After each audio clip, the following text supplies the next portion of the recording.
আসসালামু আলাইকুম এভরিওয়ান, সবাইকে রমজান মোবারক। দেশ বিদেশে যেখান থেকেই দেখতেছেন অবশ্যই আমার পরিবারের ভালোবাসা আর অভিনন্দন সবাইকে। সবাই কেমন আছেন অবশ্যই কমেন্টে বলে যাবেন। এই তো আজকে লাউ রান্না করতেছি, একটা গাছের লাউ নিয়ে আসছি কিনে, সে লাউটা রান্না করতেছি। কয়েকদিন হলে একদমই সিএজির টাইমে কোনো কিছুই খাইতে পারি না, সামান্য একটু ভাত পানিতে খাই, এমন কি অবস্থা হয়ে গেছে। কোনো তরকারির মনে হয় স্বাদ নেই। তো আজকে যেখানে লাউ রান্না করছি, লাউর মধ্যে লবণ, হলুদ, মরিচের গুঁড়ো, আদা রসুন বাটা সব কিছু দিয়ে নিচ্ছি। আর এখানে মাছটা ভেজে নিচ্ছি। এই যে পাতিলে পেঁয়াজটা দিয়ে দিছি, দিয়ে এই যে নাড়াচাড়া করে যে লাল লাল করে ভেজে নিমু, নিয়ে তার মধ্যে জিরে দুমো দিয়ে মনে করেন যে বাগার দিয়ে দেবো আর কি। আমরা তেলানি করি, গ্রামের মানুষ যেভাবে রান্না বান্না করি সেটাই আপনার সাথে শেয়ার করি।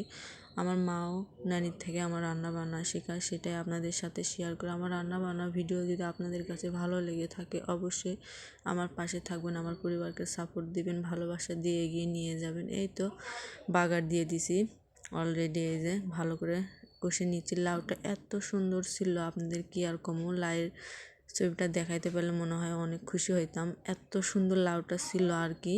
এই যে কষায় নেওয়ার পরে এই যে ঢাকনা নাড়াচাড়া করে ঢাকনা দিয়ে ঢেকে দিন। এই দেখেন লাউ থেকে পরিমাণ মতো পানি উঠে গেছে অলরেডি, কোনো কিন্তু পানি দেইনি আমি। এত সুন্দর লাউ আর কি, দেখে মনটা শান্তি, খাওয়াও লাগিচ্ছে না।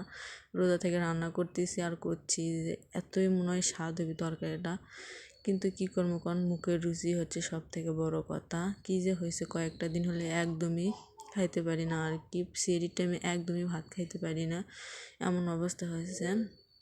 তাতেও আলহামদুলিল্লাহ, তাও রোজা কোনো কিছুই হয় না, বুঝতেই পারি না যে আমি রোজা আছি।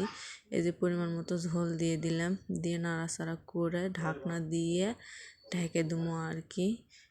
এই যে ঢাকনা দিয়ে এখন ঢেকে দেবো। রান্না কেমন হয়েছে অবশ্যই কমেন্টে বলতে ভুলবেন না একজন। আর কার কার লাউয়ের তরকারি পছন্দ অবশ্যই কমেন্টে বলে যাবেন। এই তো মাছটাও দিয়ে দিছি, দিয়ে এই যে টক বক করে ফোটা শুরু করে দিছে অলরেডি। এই যে রান্নার ফাইনাল লুক কেমন হয়েছে কমেন্টে বলে যাবেন সবাই। আর কার কার প্রিয় তরকারি অবশ্যই কমেন্টে বলতে ভুলবেন। আল্লাহ হাফেজ।